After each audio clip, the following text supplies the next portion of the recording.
This might be the game that I've played the single most amount of times. Oh, this is gonna be good. Welcome back to the channel. ItsGheb here. You guys know what time it is. We're continuing on with our Zelda marathon. Last video I discussed my thoughts on Ocarina of Time, which if you haven't watched that video yet, go watch it. It was probably the single most effort I've ever put into a project for YouTube so far. Long story short, OOT was a phenomenal thing to return to after all these years, and I even played through the 3DS version too, which in my opinion is a de facto way to experience the game now. This time though, we're gonna get a little bit more weird, a little bit more dark, with the highly anticipated sequel to Ocarina of Time, The Legend of Zelda Majora's Mask. Initially, Majora's Mask actually started as a game titled Ura Zelda, or Another Zelda, which is what we would know as Ocarina of Time Master Quest today. But the development changed course pretty early on to focus on something a little bit more original, and to also not develop for the failed N64 disk drive. Interestingly enough, while Ocarina of Time had a few years of development, Majora's Mask was only given about 15 months, and was slated to be the next mainline Zelda game. What was that Miyamoto quote that he didn't actually say again? Well anyways, because of this short development time, this led to a ton of Ocarina of Time's assets and engine being repurposed into this new game to cut down on development time. That didn't stop a lot of crunch from going on though, as a lot of developers were required to work mandatory overtime, and even director Yoshiaki Koizumi began having night terrors that he would eventually implement into the game itself. For the hell that Majora's Mask went through, this game honestly should have failed, but it didn't. Majora's Mask scored in the mid-90s on Metacritic. It sold a little over 3.3 million copies, which while it's still under half of what OOT sold, it was still enough to be the 12th best-selling N64 game of all time. But the majority of this game's notoriety came years after it was released. While Ocarina of Time was initially seen as the revolutionary greatest game ever made by a lot of people, Majora's Mask was experimental, strange, and tackled topics that are honestly downright dark and depressing. Outside of Zelda 2, Majora's Mask is one of the biggest black sheeps in the series, and for a lot of people, they were initially turned off by this one. However, there were some things that really stuck with a lot of people and inspired them to go on to make things such as fan-made CGI short films like A Terrible Fate, or creepypastas like Ben Drowned, or time loop-themed games such as Outer Wilds, one of my personal favorite games of all time. There was a section of that fandom that gravitated towards the time traversal gameplay, or some that were enamored by the world of Termina, and many that prefer the more dark and mature story and themes that Majora's Mask was trying to share. Majora's Mask was for a very long time not only my favorite Zelda game, but my favorite game in general. But you know, that wasn't always the case. Like Ocarina of Time, I was young when I first played this. It was one of the first few N64 games that I had, and for a while, this game honestly intimidated me. I must have been like 5 or 6 when I first played it, but it honestly took me forever to actually get past the initial Deku Scrub section, and even after that, I mainly just stayed around Clocktown because I already felt like there was so much to do there. The ever-present timer was another thing that made me anxious when I initially played, so I didn't make it very far for a long time. Until one day, I decided to break out of my shell and play the game through to the end. What I found outside of Clocktown's walls was a massive world that was filled with more colorful NPCs and stuff to do. I found huge dungeons and dozens upon dozens of new collectibles, and most importantly, I found more masks. I loved getting these things when I was a kid. They were all just so colorful and had unique abilities that I thought were awesome. I actually remember making a few of these out of felt and wearing them around the house when I was young. They were just so cool, man. I don't know. Much like Ocarina of Time, I would play Majora's Mask on my N64 before doing continued playthroughs on the Zelda collection on the GameCube. I would buy the game on the Wii Virtual Console and also emulate it once I got into PC gaming. God, I remember how there was one time that I fucked up an emulated run because I uncapped the frame rate, which does some really wonky things to the game's internal clock. I got all the way up to the beaver races before I noticed that something was weird, which kind of means I was playing this game on like a special challenge mode, I guess you could say. That was my last playthrough of Majora's Mask, and before this video, I never even played the 3DS version. You know, all that stuff being said, it's been about 8 to 10 years since I last played this game, and a lot of stuff has really changed since then. There have been newer Zelda games that I've played that I've really loved, like Link Between Worlds, Breath of the Wild, and Tears of the Kingdom, and there have been many games that have come out since then that have really moved up to being some of my favorite games of all time, such as Bloodborne, Outer Wilds, and Baldur's Gate 3. Even with all that stuff considered, after playing this game again on the N64 and 3DS, Majora's Mask, still one of my favorite games of all time. I'd probably put it in my top 20, maybe even my top 10. Jumping back into this one was such a treat for me, let me tell you. I basically 100%ed the game twice, Yeah, I missed a few heart pieces in my first playthrough, but my second, I was like a route optimization machine, and I did all this strictly from memory. There aren't a whole lot of games where I could do that, let me tell you. Yeah, you guys heard me right. For this video, I actually played through the game on the N64 version, but also on the 3DS remake. No more 4 separate playthroughs for a video for a while. I'm good on that, thanks. Yeah, so much like my Ocarina of Time video, I'm mainly going to, again, be talking about my main experience with the N64 version, but I'll leave a chunk of the video at the end where I also share my time with the 3DS remake because, ooh, that version of the game has some discourse surrounding it, so you're not going to want to miss that discussion. Speaking of things you guys are not going to want to miss out on, if you enjoy this Zelda content, you should definitely consider subscribing. I'm marathoning every mainline Zelda game, plus a few spin-offs here and there, so if you hit that subscribe button, I will personally notify you whenever a new one of these videos goes live. But anyways, I've gone on long enough, we've got a lot to discuss today, so without further ado, this is my review for The Legend of Zelda Majora's Mask.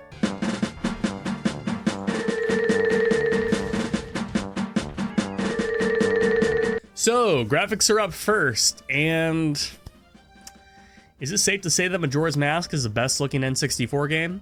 I think it might be.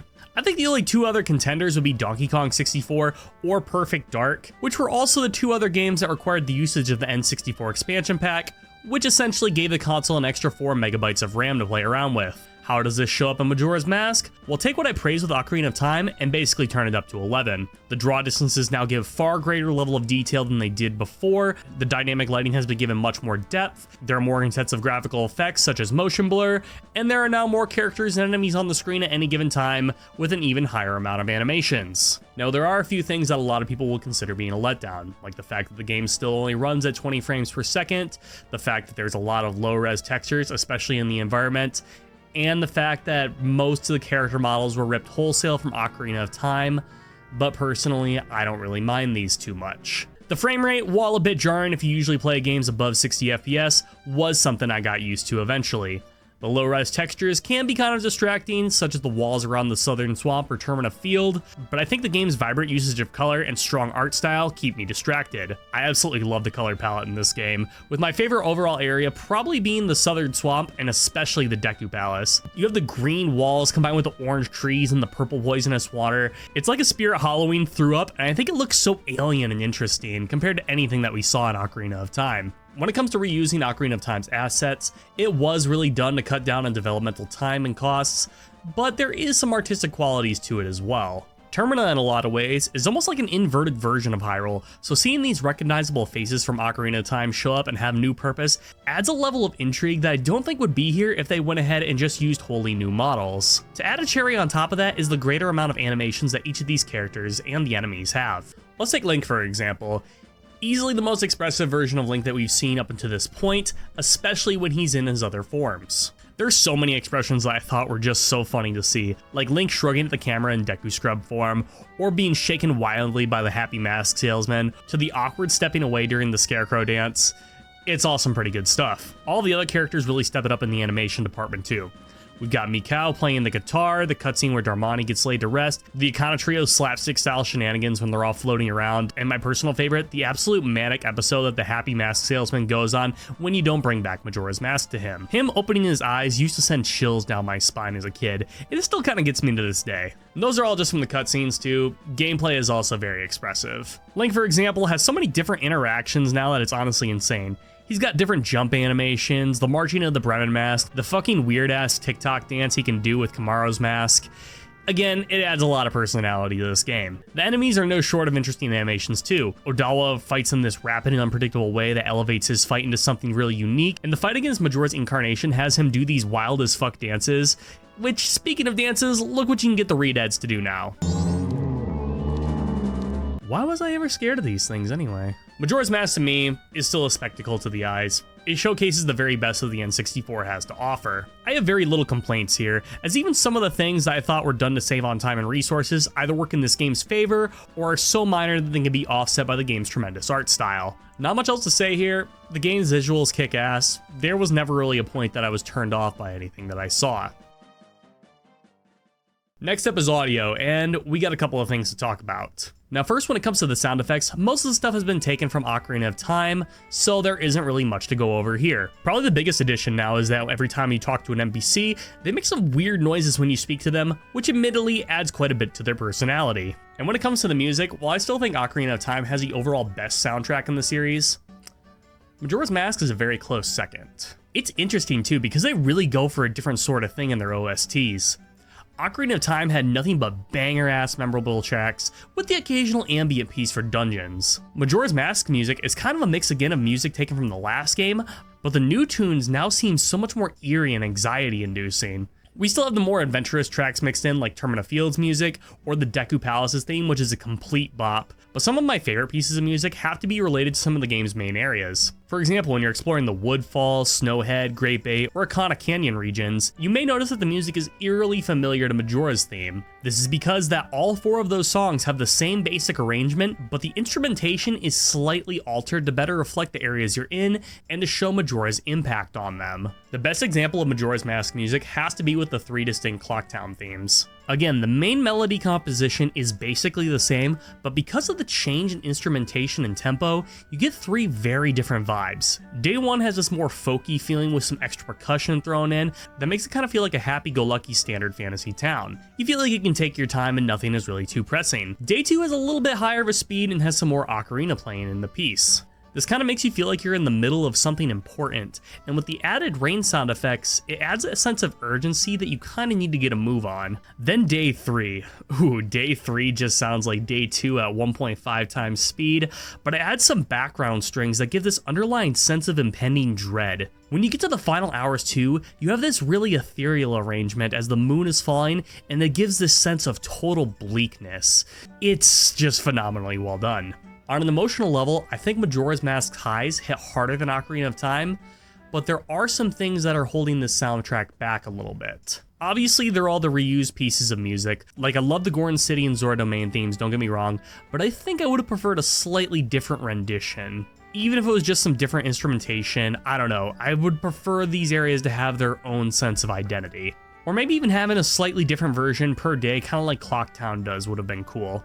That, and there's also a couple examples of some cut corners here. Take for example the new songs that Link can learn to play. In Ocarina of Time, after you played a song on the ocarina, Link will play a little bit more to kind of complete the piece, I guess you could say. But with some of the new songs in this game, he just stops after the last note that the player plays. I don't know, it's not like a massive deal or anything, but it's something I noticed when comparing songs such as the Song of Time or Storms to something like the Goron's Lullaby or the Sonata of Awakening. I will say one detail that I really do like is when Link is playing a song in one of his various forms with a different instrument, the song also matches up with that instrument, which I think is a great touch. That's really all I got though. So while not perfect, the majority of the soundtrack really does a great job of immersing you into Termina and helping you feel the vibe and the theme that Majora's Mask is really trying to portray with its story. Speaking of... Alright, so the story for Majora's Mask.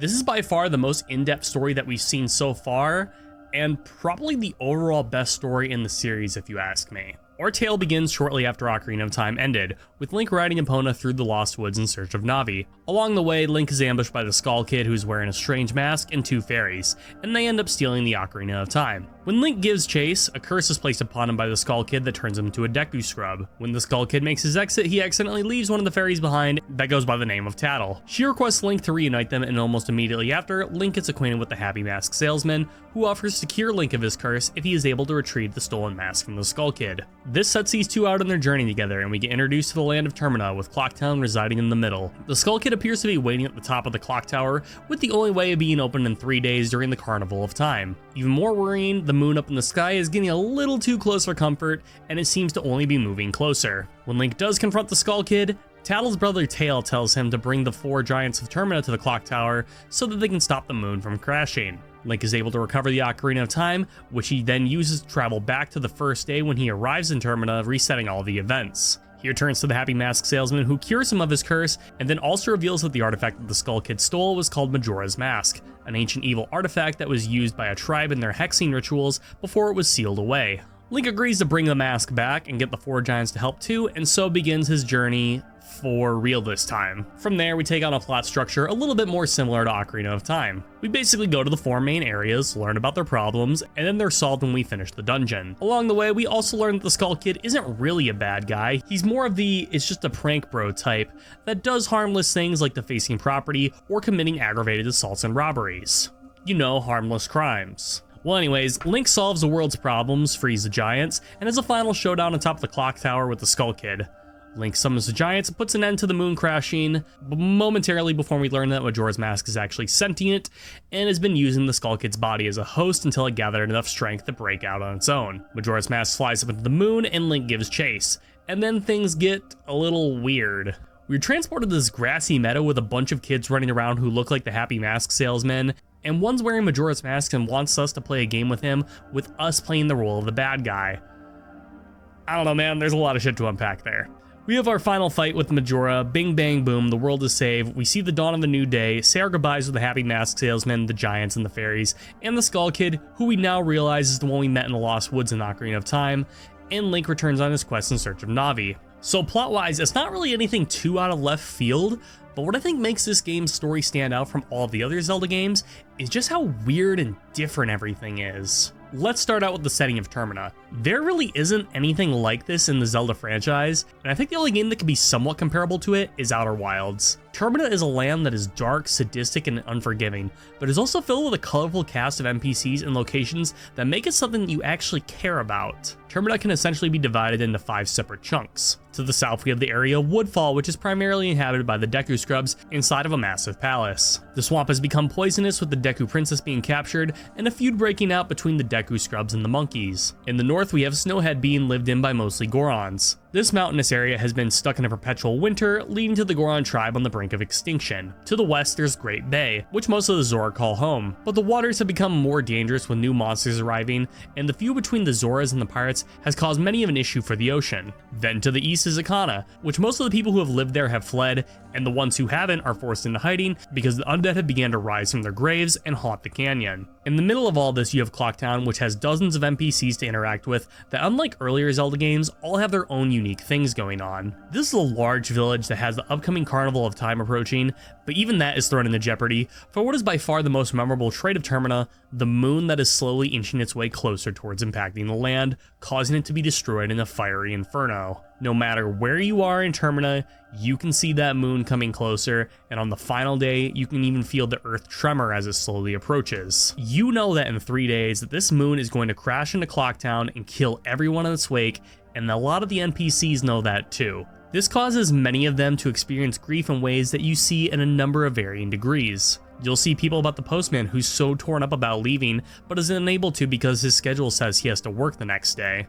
Or there's the guy at the milk bar who is just happy because he gets to see you as his last customer. Or the carpenters who have stubbornly refuted the moon was falling, but as the situation looks closer to being reality, they stand in the town square defiantly daring the moon to fall. Or there's of course the famous Anju Cafe side quest that has 2 lovers be reunited mere minutes before the moon actually impacts. This is a game about some funny little cartoon characters that honestly have really just like one trope and how they cope with certain death. This is some heavy shit. You really feel what these characters are going through, since while they all have their own personalities, problems, and opinions on what should be done, you also see that there is a thing that every single one of them has to face, and even if they're all handling it in different ways, it adds far more weight onto our goal of stopping Majora because we see how it impacts all these people we spend so much time with. Majora's Mask handles the theme of death, regret, and coming to terms with one's circumstance in such a mature and nuanced way that it's hard to believe that this game was given an ESRB rating of E because of just how downright dark and depressing it can be. Like dude, the part where Darmani finds peace in the afterlife as a Goron hero, or the scene where the Deku Butler finds the corpse of his son turned into a tree, this shit is downright depressing. That being said, the game's not all doom and gloom, just like 90% doom and gloom.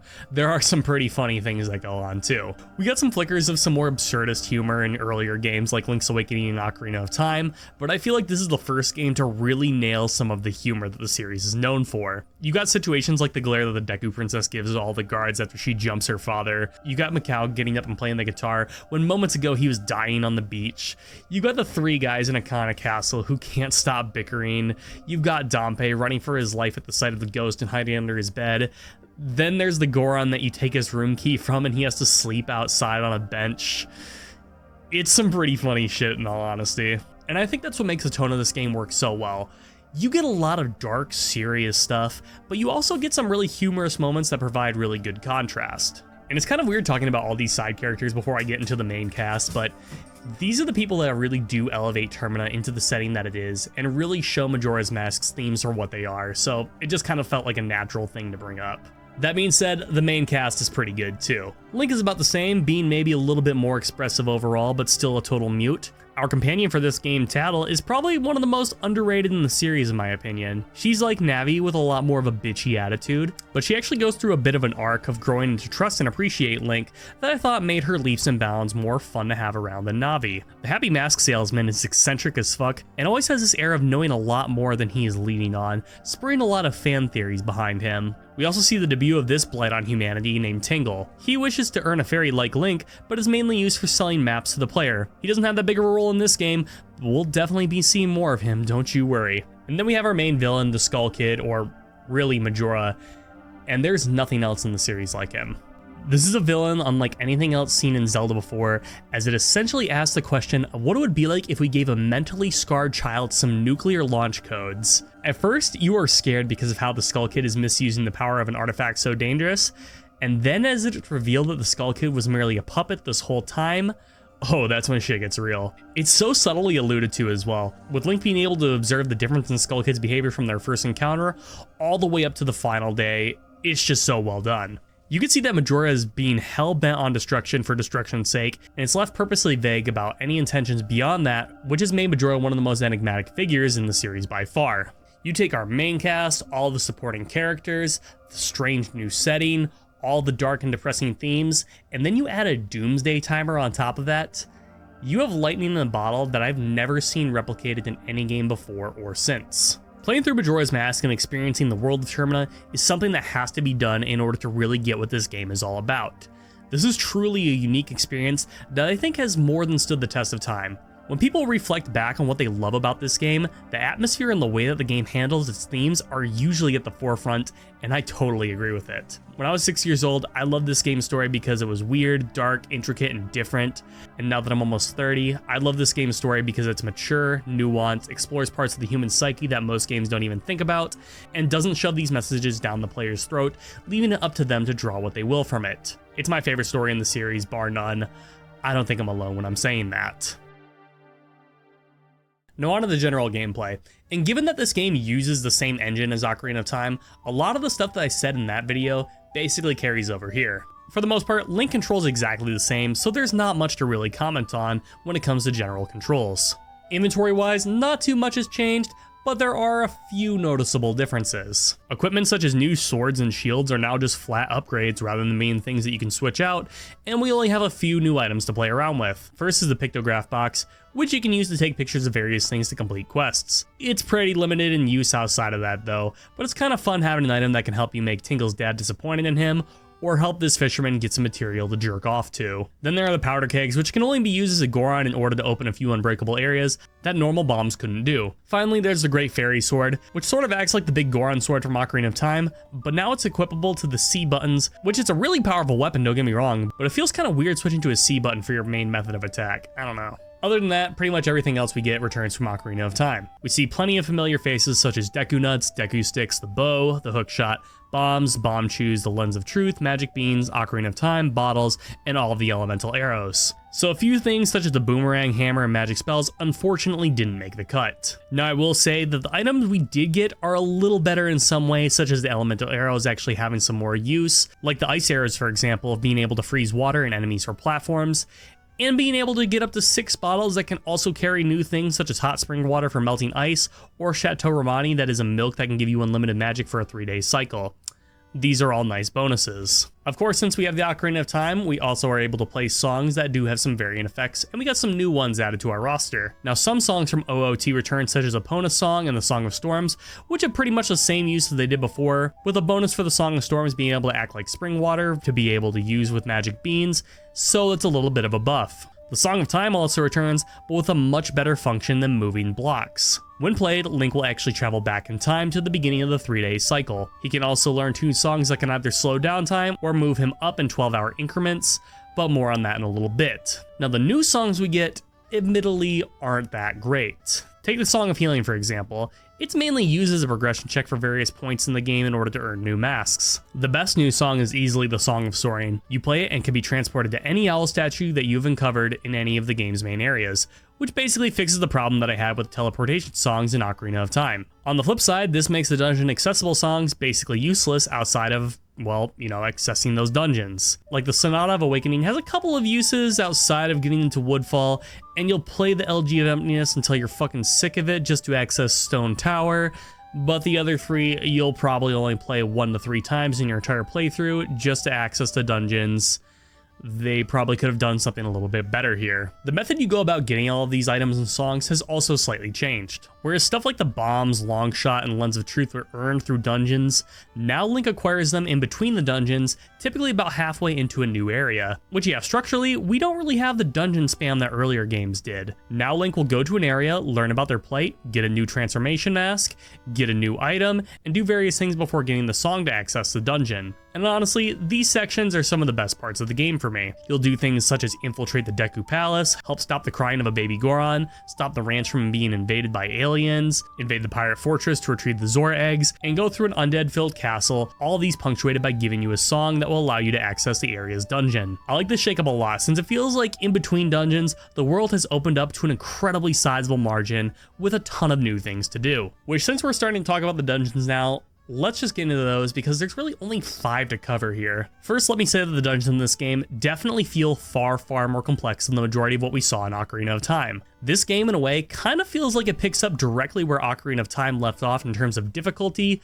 so everything here is definitely going to be a step up from what we saw before. The first dungeon is Woodfall, which I think is a decent introductory dungeon. There's nothing here that really stands out too much if I'm being honest though. We get a couple of whatever mini-bosses against Deinalphos and Gecko, which pisses me off that they call it that because this is a frog, not a gecko. Come on, Nintendo. And then we have a boss fight with Odawa, which is a pretty interesting encounter. You have a lot of ways of going about damaging him, and it feels a lot more action-oriented rather than your standard Zelda puzzle boss. Next up is Snowhead, which I put up there for being one of my favorite dungeons in the series. This one essentially has you move up a vertical shaft, fighting a couple Wizrobes as mini-bosses, before going against Got, or Goat, whatever, which is easily one of the best bosses in the series. You can cheese him with arrows, sure, but the real way to fight him is by being a Goron and ramming his ass until he topples over. Next is Great Bay Temple, and for as much shit as the Water Temple from Ocarina of Time gets, more people need to bitch about the Great Bay Temple because it's just as bad in my opinion. This time, instead of moving water levels, we shift the current in different directions. Oh joy. It's not really that bad, but it can be a little disorienting and confusing if you're missing that one last stray fairy. We get a couple of decent encounters with Wart and another gecko, and the boss Georg is a little bit of a clusterfuck, but overall not too bad. Then we have Stone Tower, which is easily a top 5 dungeon in the series for me. You utilize basically all of your abilities that you use throughout the game. You flip the entire dungeon upside down and have to complete like half of it on the ceiling, which is awesome. You have some of the best mini boss fights with the Garo Master and Gomez, and you have the Twin Mold boss fight, which is kind of unruly, but it's a pretty cool spectacle seeing a boss that big. And finally, we have the final dungeon on the moon, which, much like Ganon's Castle in Ocarina of Time, is basically a short series of mini dungeons that test Link on all of his abilities. The final boss is a 3-phase fight between Majora's Mask, who will shoot magic and attempt to hit you with its spikes, to Majora's Incarnation, which might be one of the most batshit and weird fights in the franchise history, and finally Majora's Wrath, which is the product of my nightmares. After you complete each of the main dungeons of the region, they go through a bit of a transformation too. Woodfall Swamp returns to normal, spring finally arrives in Snowhead, all the dead in Akana can finally rest, and Great Bay, the Zoras can finally put on a concert and this guy can set up his minigame now. so not everything is equal, but you get my point. You can access all of these areas through Termina Field, which is roughly the same size of Hyrule Field from Ocarina of Time, but is way more dense in terms of things to explore and find. The same can really be said about the majority of locations in this game, if I'm being honest. In the middle of all these areas is of course Clock Town, probably my personal favorite location in the Zelda franchise, and one of my favorite overall in gaming. This place has everything you could want for a hub. There's different shops to visit, tons of NPCs to talk to. It changes a little bit over the course of the 3 days. There are a number of mini games. There's some secrets to get some extra money, a bunch of side quests to do, and you are constantly coming back for a sense of reprieve. It's a great place to go to before and after dungeon expeditions, even if you're only doing that a couple times throughout the game. Yeah, there's only 5 dungeons this time around, and even then, I really struggle to call the Moon a full-fledged dungeon, since it seems closer to like a Ganon's Castle or a mini dungeon than anything else. This might be a bit disappointing to some, especially coming off of Ocarina of Time's 9 main dungeons and 3 mini dungeons. If you really set your mind to it, you can easily beat Majora's Mask in like 15 to 20 hours, maybe even shorter if you know what you're actually doing and have a good route planned. That being said, if you blitz through the main quest, you are only experiencing like 50% of what Majora's Mask has to offer. The other side content is where you're really going to find a large chunk of your playtime. But before I talk about side content, you've probably noticed that there's a couple of gimmicks with Majora's Mask gameplay that I haven't brought up yet, so let's get into those real quick. So first up on our trifecta of mechanics comes the transformation masks. Now I won't mince words with you guys. This mechanic is fucking cool. So throughout Link's journey, he will occasionally earn these transformation masks that are composed of the souls of beings who have unfinished business and need to be laid to rest. This includes the Deku Butler's son, the Goron hero Darmani, the Zora guitarist Mikau, and an enigmatic being known only as the Fierce Deity. Once Link gets one of these masks, he's able to put them on and instantly take the shape of one of these 4 forms and inherits their abilities. So the first of these forms is the Deku Scrub, which Link takes control on very early on in the game and essentially has to go through the tutorial area on. The Deku form is a fast-moving little guy and is able to do things such as a spin attack that provides great coverage, burrow into flowers and fly in the sky, airdrop Deku Nuts on enemies, blow snot bubbles as projectiles, hop on water for up to 5 times, and is light enough to be able to stand on lily pads. He is super weak to fire, and if he falls in water after his 5th jump, he will be sent back to where he was before he jumped into the water. It's a pretty fun form with a lot of utility, and while I do think it's my least favorite of the 3 forms, I still think it's fun to turn into a Deku Scrub when the occasion calls for it. Next up is the Goron, which is easily the most fun form of them all. This has Link take on the form of a massive Goron, who is able to punch enemies for massive damage, do a ground pound for AoE coverage, use powder cakes to cause huge explosions, and most importantly, can roll into a ball and cause havoc at blisteringly high speeds, and also fly off ramps. He's resistant to lava, heavy as shit, and can't swim, drowning instantly if he goes neck deep in any water. This form will probably end up being your most used given that it has strong combat and traversal purposes, plus it's just so fucking cool being a Goron. Then we have the Zora, which I think is pretty damn fun in its own right. This allows Link to use hand-to-hand combat and flips for attacking, extend his fins as shield or turn them into boomerangs, activate an electrical barrier around him, and most importantly, be able to breathe and walk underwater and swim at much higher speeds than if he was a human. Where was this form during the water temple in the last game? He can't stand any fire or ice though, so this is pretty much an aquatic only form. That being said, my god, how awesome is it to take that first step into Great Bay and being given free reign to swim around this much? It's fucking great. And of course, we gotta talk about the Fierce Deity. This might be the most blatantly overpowered thing in the Zelda franchise. This transformation mask essentially acts as a completionist reward for those who collect every mask in the game and can only be used during boss encounters. But even with that limited use, holy shit is this thing awesome. Link becomes this DeviantArt-esque fan creation with a double helix sword and is like 8 feet tall. He can shoot sword beams that absolutely decimate anything they hit.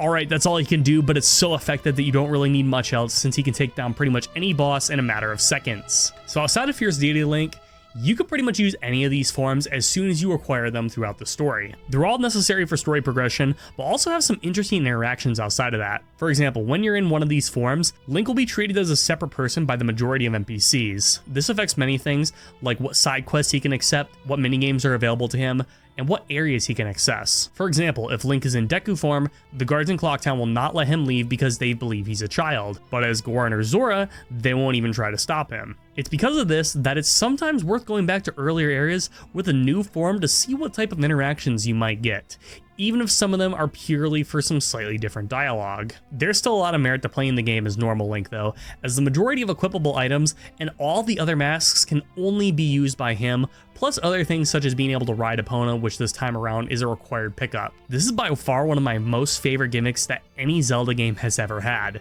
Just the 3 main transformations make this Link one of the most versatile Links that we've ever seen, plus all the unique interactions that you can experience really make this unlike any other Zelda game before or since. But you know what's really wild? There's still 20 other masks we gotta talk about, even if they don't have the same level of depth as the 4 that I talked about a minute ago. Well, okay, most of them are honestly kind of shit. Which, yeah, let's get the bad ones out of the way first. Postman's Hat, Couple's Mask, Donjiro Mask, All Night Mask, and the Cafe Mask are all weird or ugly looking and don't really give you much beyond starting a side quest or getting a heart piece or 2. The Donjiro Mask gets a special place in hell for having one of the most annoying side quests in the game, since you have to make sure both the Gecko mini-bosses in Woodfall and Great Bay are killed, and that you killed Got in Snowhead, so it's Spring in the Mountains. Oh, and speaking of masks that piss me off, fuck both the Mask of Sense and the Troop Leader Mask. The Mask of Sense only lets you get blue potions from the Witch's Hut, which you can just get from the Business Scrub in Akana, and this also shows that Link has a thing for huffing Jenkum. Thanks for that, game. And the Troop Leader's Mask is only used to prevent the Gorman brothers from attacking the milk cart, which you need to have already gotten past to get this mask anyways, meaning this mask is completely pointless unless you're trying to get that cutscene where you nuzzle up to Crimea, which, I mean, okay, fair enough, but come on. I put a few masks like the Keaton Mask, Kamaro Mask, and Bremen Mask slightly above those, simply because I think they have either a good or funny design, add some cool animations to Link, or have an Easter egg attached with them. After those, I would say the next step up are masks that are required for progression or getting into certain areas. This includes the Garo's Mask, Captain's Hat, Gibdo's Mask, really the Akana trio, since they let you communicate with the various beings that you'll find across Akana, and in some cases even cause the Redeads to dance. I guess the Romani's Mask can fit here too, since it grants access to the Milk Bar, which has Chateau Romani, which is by far the best bundled item you can get in this game. After that, I guess the Giant's Mask is the next best, which can only be used during the Twin Mold boss fight, but it causes Link to go big mode and makes things a lot easier. It drains magic like a motherfucker though, so you're going to want to have a backup plan in case you run out. Now, everything I just listed off kind of ranges from either being worthless to super duper mid. There are some really good masks that do augment some of Link's abilities, even though there's only like 5 of them. The least useful of these 5 has to be the Mask of Truth. It allows Link to read the minds of animals, which is useful for one minigame, and he can also read Gossip Stones for extra hints on various things. Next best I would say is the Blast Mask. It's basically a bomb that you can use on a slight cooldown. You can prevent the damage by using your shield, and you can get it super early on in the game, so I think it's always worth grabbing. Next most useful is the Great Fairy's Mask, which is probably the first mask you're going to get after the Deku one. This mask will shimmer whenever you're in a room in a dungeon that has a stray fairy, and it will bring it to you if it's outside of a bubble. It's basically a requirement if you hope to get all the Great Fairy rewards. I 100% recommend picking this one up. After that, hands down, the second best mask is the Stone Mask. This turns Link invisible to most enemies, but more conveniently, it makes him undetectable in areas that require stealth, like the Deku Palace or the Pirate's Fortress. Now in the Deku Palace, it's basically unnecessary since you are well past that point in the game when you receive this mask, but the Pirate Fortress becomes an absolute cakewalk if you put this thing on. Lastly, we have the best mask in the game, and say it with me, it's the Bunny Hood. Like, of course it is. This basically gives Link double movement speed. Simple, effective, makes doing things far more efficient, and even makes one of the mini-games later on far easier too. There's not much else to say with this one. You should basically always have this thing on if you're normal Link. So overall, the collectible masks are a cool concept and what they can do to augment some of Link's abilities, but I do feel like this system is kind of underbaked. I really only like 25% of them, with maybe like another 25% just being kind of in the okay-ish category. All the other ones are complete misses for me though. There were some real big missed opportunities here. Like, how cool would it have been if maybe there was like a mail delivering minigame associated with the Postman's Hat that you could use to score some extra rubies for? Or maybe even something smaller like the Couple's Mask giving you extra time at the Honey and Darling minigame area. I don't know, having a lot of these just relegated to one and done heart pieces is really disappointing, and I felt like more could be done here. In a perfect world, I think every one of these masks should have been a way for Link to get a new collectible, and also provide some sort of mechanical benefit too. It's a small missed opportunity, but given that we had such a strong showing with the transformation masks, I can't be too upset overall. But now it's time that we talk about not only my favorite gimmick in Majora's Mask, but my favorite gimmick in any Zelda game, the 3-day cycle. So players are given 3 in-game days before the moon crashes into Termina, which will result in an automatic game over. This equates to about 54 minutes of real time, and how the player chooses to spend those 54 minutes is completely up to them. Do they choose to progress through the story and go to the next dungeon? Or do they try to do some side quests or a few NPCs? Or how about playing a couple of the mini games? Or maybe even grinding rupees so they can purchase some new items? Majora's Mask leaves it up to the player to decide how they want to spend their time, with the only caveat that they must play the Song of Time before the 3-day cycle ends in order to save the game and reset their progress back to day 1. Now, resetting your progress back to the first day does a couple of things. There are many things that will be saved, such as items, masks, learned songs, and the dungeon boss masks. However, consumables, ammunition, rupees, character interactions, and changes that Link has made to the world will all be reset. So for example, if I blew open a boulder on day 3 and then played the Song of Time to go back to the first day, all the bombs that I had would be gone, as well as the boulder would respawn exactly where it was. Or an even more extreme example is if I beat Snowhead Temple and returned the mountains to spring, but then played the Song of Time, that would revert the mountains to still being covered in snow when the new cycle begins. When you do play the Song of Time, this is also how you save the game. You can do temporary saves at owl statues, but the main method of capping your progress will be playing the Song of Time and starting a new 3-day run. On the bottom of your screen is a timer that shows exactly what time of day it is, and that clock is always ticking. To add on to that, every NPC in the game has their own schedule. Places such as shops are only open during certain times, and there are particular times of day where certain events take place. Now, the main story content is for the most part always accessible no matter what time of day, so you don't have to engage with the different schedules if you really don't want to, in favor of just occasionally playing the Song of Time to reset the clock. However, I think you're doing yourself a massive disservice if you choose to ignore all of this. Learning the ins and outs of these NPC schedules, creating a butterfly effect chain of events, and forming a route to hit on as many of these opportunities as possible is a big part of what makes Majora's Mask as fun as it is. One of the most satisfying things for me was just trying to see how many different things I could cram into one cycle before resetting it and trying to one-up myself. There's 2 levels of things at play here that are incredibly addictive: the mechanical progression and the meta progression. The mechanical progression is as simple as getting new items in one cycle and then bringing them into the next one at an earlier point so you can accomplish new things. Take for example what happens at Romani Ranch. The first time you're there, it'll probably be on day 3 after the road has been cleared from a boulder, and when you arrive, you can tell that something is off about Romani. Well, after you finish Snowhead and are given access to powder kegs as the Goron, you can actually blow open the boulder 2 days early and find that the ranch was attacked by aliens. But since you were here before that happens, you can put a stop to it. This will not only grant you access to Epona, but also multiple different side quest opportunities that you can follow up on in this and in other cycles. And then comes the meta progression. So let's say you are working on a couple of different things at once. For example, we'll use the Anju and Cafe side quest, and you're finishing Great Bay Temple. The Anju and Cafe side quest requires that the player be at specific locations multiple times throughout the course of all 3 days in order to complete the side quest. Well, if you know what times you need to be where and can comfortably get there by the time you need to, you can be doing other events in the meantime to ensure you're maximizing your time efficiency. The meta progression doesn't matter a ton on a first playthrough, but subsequent playthroughs offer so many possibilities due to how many different routes the player is capable of doing. There are a couple of small things where the meta progression comes into play on a first playthrough though, such as being able to skip the second game of tag with the bombers if you remember the secret code, and learning the winning lottery numbers so you can earn some extra rupees over the course of the 3 days. These are some pretty fun time travel mechanics. And speaking of ruining the economy, there's also a bank system which allows Link to deposit money on one cycle and withdraw it from another, which definitely can't be good for Termina's value of rupee, but I digress. Now, if 54 minutes doesn't sound like a lot of time, you do always have the option of playing the inverted Song of Time, which reduces the speed of the clock to about 30%, giving you nearly 3 hours per cycle. This kind of goes without saying, but you should pretty much always play this the second that you begin a new cycle to ensure you have as much time as humanly possible to get stuff done. Now, let's say you're more of a one-track mind type of person, and you rather do quest lines all the way through and not get distracted by other things. Well, thankfully, we also have the Song of Double Time, which can move Link forward in time in 12-hour increments. This can be very useful if you need to get something in particular done, but don't have anything else to do to fill up in that time. Now, the restriction of the 12-hour increments isn't the best, especially since it just moves you to 6 AM or 6 PM of any particular day, but you do also have the option in the daytime to talk to Granny, who can tell you a story that can bump you up in 2-hour increments instead.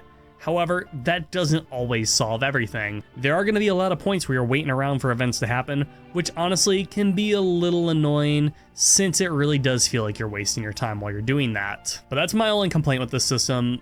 Other than that, I absolutely adore it. Just this one mechanic has had such a large impact on me. It has helped me love games such as Outer Wilds and the Persona series for giving me a focus on time management and decision making. It makes me think about choices of routes in games like Dark Souls or Elder Scrolls as what would be the most optimal. Hell, I think it helped me be a little bit more critical in my scheduling in my real life too, to an extent. There is just so much to the system that I think was excellently done here. As far as I know, this is the first example of a time loop in a video game, and to this day, it remains as one of the very best. So if you remember earlier when I said that if you only played the main story of Majora's Mask, you're going to be shorting yourself of about 50% of the content of this game, well, it's time to talk about that other 50%. Outside of Breath of the Wild and Tears of the Kingdom, where technically all the content except for the final boss is optional, I don't think that there's another Zelda game that has as much extra stuff to do for the player as does Majora's Mask. Let's get into side quests first. Now these are really all over the place. Yes, of course we have a few multi-step ones that take place over the course of several days, such as saving Romani Ranch from aliens, and of course the Anju Cafe questline, which is easily the most well-known side quest in the entire Zelda franchise. I think these are great. I think they play with the time loop really well, and I think they have a lot of interesting things that can happen, and they also give the player multiple rewards throughout the series of events, so they're definitely worth your time doing. You've also got some other stuff like the business scrub deed trading sequence, or the process of getting the gilded sword, or again, the stupid as fuck quest where you have to talk to all the frogs. Yeah, they're not all exactly winners. For the most part, your side quests will amount to a single event or a minigame that you do for an NPC, usually awarding you with a heart piece or a mask. These are fine. It's kind of fun getting a bunch of these in one cycle, even if they aren't the most involved. Now to keep all of this stuff organized, Link gets the Bomber's Notebook. This essentially tracks a lot of the NPC's time-gated events, and will give a brief blurb about what needs to be done and what reward Link will receive. But notice I said a lot and not all of the NPCs. For some reason, there are a lot of NPC schedules that are just not tracked.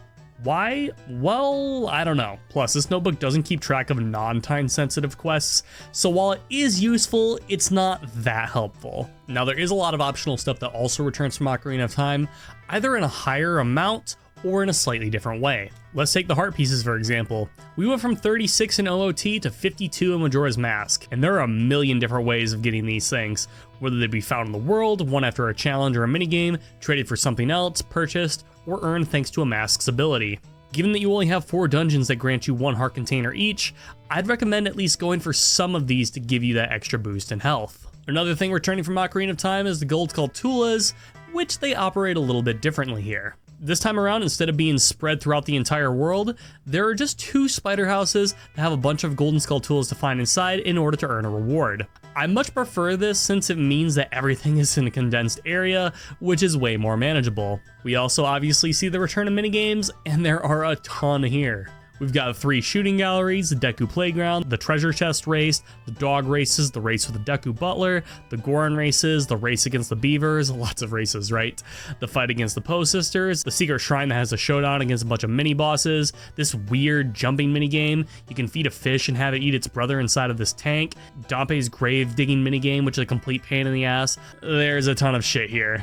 In terms of other collectibles, we already talked about the different masks you can get, which the capstone reward for collecting them all is being able to get the Fierce Deities mask, which is something I 100% think you should try to do. The other collectible that I think is most worth your time is probably the Stray Fairies. So yeah, in each of the game's 4 main dungeons sits 15 scattered fragments of the Great Fairy for that region, and if you collect them all throughout the temple and bring them back to her, you can get a reward. These include the Great Spin Attack, Double Magic Meter, Double Defense, and of course the Great Fairy Sword. You could pretty much get most of these by traversing through the dungeon normally, but there are some that are a little bit more annoying to get. Looking at you, Snowhead, for when you have to jump and land on this particular invisible alcove, and also you, Stone Tower, for having switches that you have to hit in the inverted version and go back through when the temple is right side up. So I know to some, the greater focus on side content rather than main story dungeons might be a bit of a letdown, but I will say, when it comes to this side content, This is the best that the series has to offer by far. Yeah, you get a lot of goodies for completing these,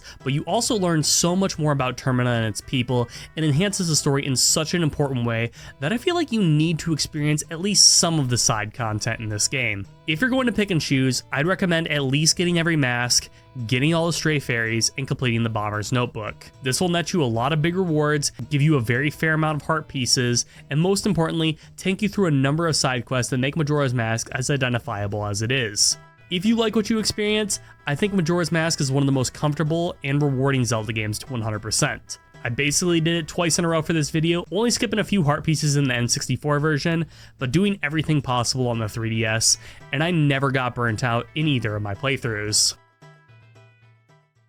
Which, speaking of the 3DS version, let's get into talking about that. I'll start going over some of the new additions that were implemented just because of the 3DS's hardware itself, but before going into some of the more interesting changes in the next section of this video, we'll say. So most obviously, the first thing that you'll notice with this version of the game is a change to the graphical presentation. Much like Ocarina of Time 3D, everything was brought up from 20 FPS to 30, all characters have received new and more detailed animations, and the environments have been completely retextured to be more in line with a modern 3DS title. And for the most part, I think these changes are great. Characters around Clocktown are now far more animated, but I think the environments are the big winners here. These areas look so damn good, and I'm really happy with the way that everything turned out here. Well, for the most part.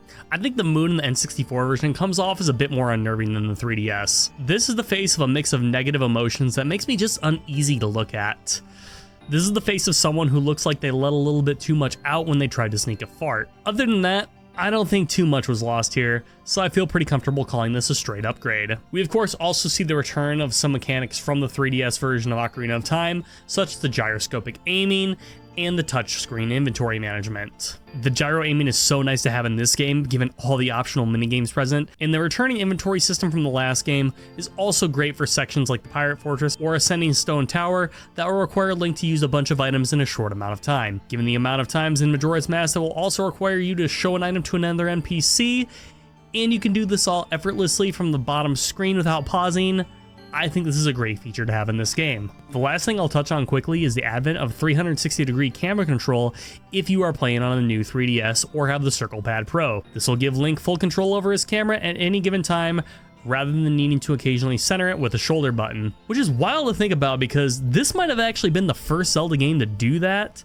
It's either this or Wind Waker HD on the Wii U, but I haven't played that version of the game yet, so don't quote me on that. But yeah, at face value, it looks like we got a pretty straight upgrade here. Unfortunately, things aren't quite that simple though.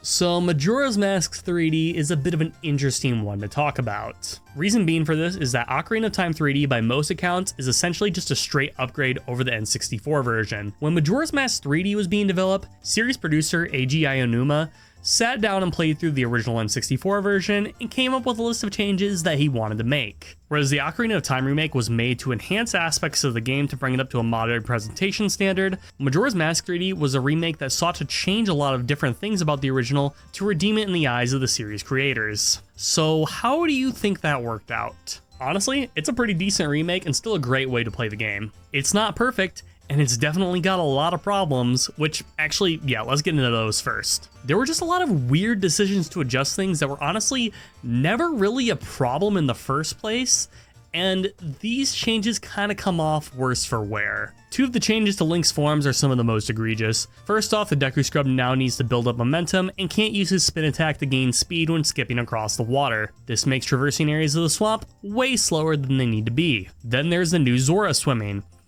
Now, I tried to like this new system, but this just sucks compared to the N64 version. You now have this slower default swimming speed, which is easier to control, I guess, but now if you want to swim at the speeds that you used to be able to, you need to expend magic. This makes traversing the Great Bay Area basically require Chateau Romani, or at least the extended magic meter, because you really don't want to run out of magic and be reduced to this slow ass swimming. I just don't understand this change. I don't think anyone hated the Zora swimming, so why make it so inferior to the N64 version? A lot of the bosses were changed too, and they're not exactly better. Now instead of being able to attack the bosses whenever you hit the boss for it to reveal an eye to attack, this is just fucking lame. Gyorg's encounter might be the only one that I think is a little bit better because of the new underwater phase, which is pretty fun honestly, but the rest just aren't very good. Got requires you either shoot or punch the eye when you stop him rather than keep wailing on him. Odawa just stands there like a dumbass while you drop your nuts on his face, and the less I say about the Twin Mold boss fight, the better. This fight was just straight up ruined. Then there's some other small changes that are just kind of weird and don't make the game better in any way.